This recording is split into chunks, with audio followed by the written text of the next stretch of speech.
அவருடைய நடிப்பில் அற்புதமான ஒரு திரைப்படமாக வந்த இந்த திரைப்படம் சிறப்பான ஒரு திரைப்படமாக அமைந்திருக்கிறது என்று சொன்னால் அது மிகையாகாது.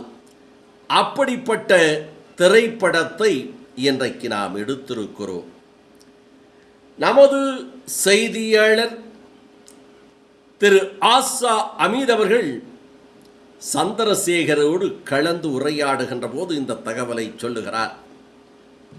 வீரபாண்டிய கட்டபொம்மன் இன்றைக்கு வயது 66 கடந்து விட்டது என்றும் ஆசியா ஆப்பிரிக்கா படவிழாவில் சிறந்த படம் என்று வென்று விருதை பெற்றது என்ற தகவல். அதே விழாவில் நடிகர் திலகம்